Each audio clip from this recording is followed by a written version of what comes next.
ఇంతకు అతడు ఎలా ప్రార్థన చేశాడు? మొదటి మాట 10వ వచనంలో, నీవు నన్ను నిశ్చయముగా ఆశీర్వదించి. అతడు ప్రార్థన చేస్తున్న విధానంలో పలుకుతున్న మొదటి మాట, నువ్వు నన్ను ఆశీర్వదించి అనండి మాట. ఎవరు ఆశీర్వాదాన్ని కోరుకుంటున్నాడు ఎబ్బేజు? దేవా, నువ్వు నన్ను ఆశీర్వదించాలి అంటున్నాడు ఆయన. ఎలాగంటున్నాడు? నిశ్చయముగా. ఇంకా అందులో వేరే అవకాశం ఏమీ లేదు. ఖచ్చితంగా నువ్వు నన్ను ఆశీర్వదించాలి. ఎంత అద్భుతమైన మాట.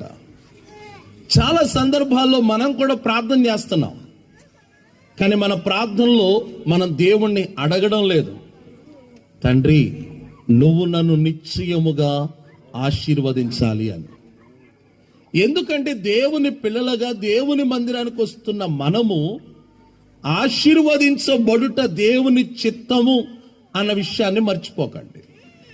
మీరు ఆశీర్వాదమునకు వారసులగుటకు మీరు పిలవబడితిరి అని బైబిల్లో రాయబడింది.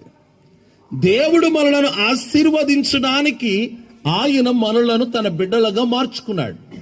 ఇప్పుడు తన బిడ్డలుగా మార్చబడిన మనము నిశ్చయముగా దేవుని నామం